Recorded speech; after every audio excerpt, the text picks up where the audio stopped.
Doctor Ram Manohar Lohia ने भी जाति तोड़ो और जाति खत्म हो। बाबा साहब भीमराव अम्बेडकर जी ने भी जाति को लेकर के कानून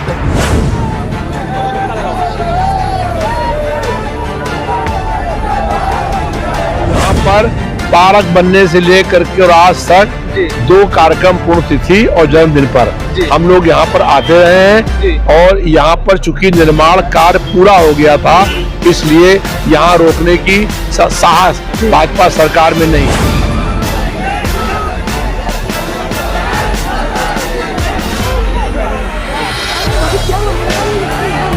उनकी मूर्ति पर माल्यार्पण करने से रोकना से स्पष्ट हो गया है कि भाजपा सरकार का संविधान और लोकतंत्र में कोई विश्वास नहीं है।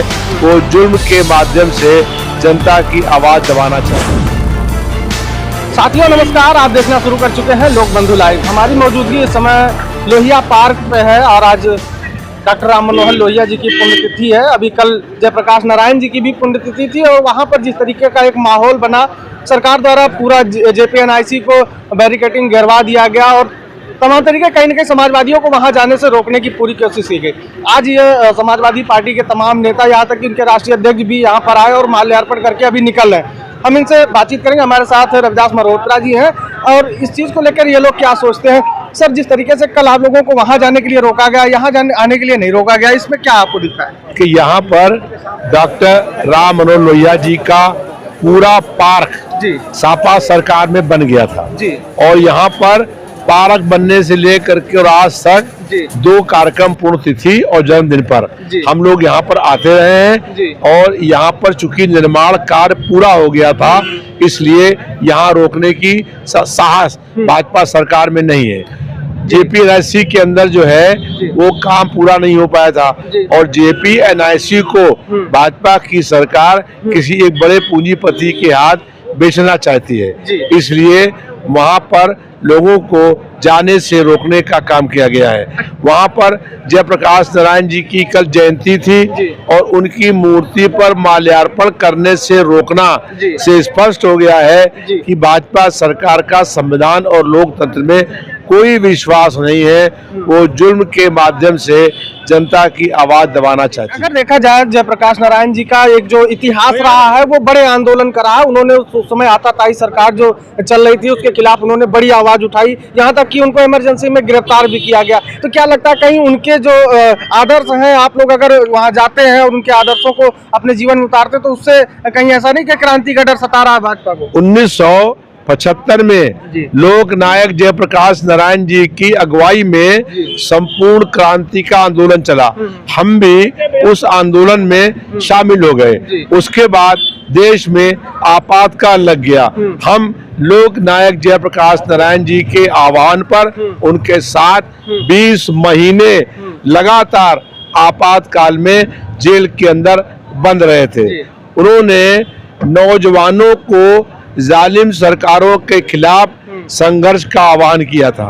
आज भाजपा की सरकार लोकतंत्र की हत्या कर रही है, इसलिए भाजपा सरकार को ये डर है कि कहीं जयप्रकाश नारायण के विचारों पर चल करके प्रदेश और देश में क्रांति ना हो जाए, तो क्रांति को दमन से दबाने का काम भाजपा सरकार कर रही है। जी, अभी पिछले दिनों मायावती जी ने कांसीराम जी की जयंती के अवसर पर बड़ा भव्य कार्यक्रम किया, बहुत भीड़ इकट्ठा हुई और ये इस बात की चर्चा रही और सोशल मीडिया इस बात से पटा हुआ है कि आपका जो PDF फार्मूला है उसे डी खिसकता हुआ नजर आ रहा है। आप क्या सोचते हैं इसको लेकर? जो मान्यवर काशीराम जी की जयंती पर वहां पर कार्यक्रम हुआ था, वो भारतीय जनता पार्टी और BSP ने मिलकर किया था। भाजपा की सरकार ने पूरे प्रदेश में सरकारी बसें उपलब्ध कराई और सरकारी बसों में बैठ करके लोग रैली में आए थे और जो उनका भाषण था उससे स्पष्ट हो गया कि बहुजन समाज पार्टी भारतीय जनता पार्टी की B टीम के रूप में काम कर रही है और जो दलित वोट कुछ थोड़ा बहुत BSP या भाजपा में रह गया था वो भी समाजवादी पार्टी में आ गया।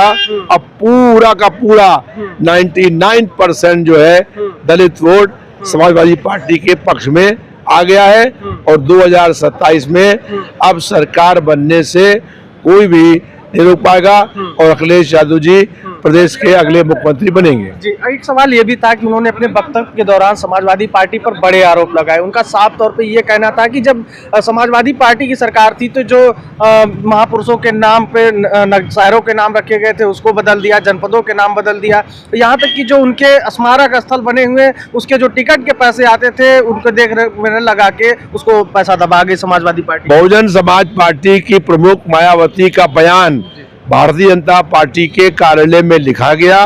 जो भाजपा ने लिखा वही उन्होंने पढ़ने का काम किया।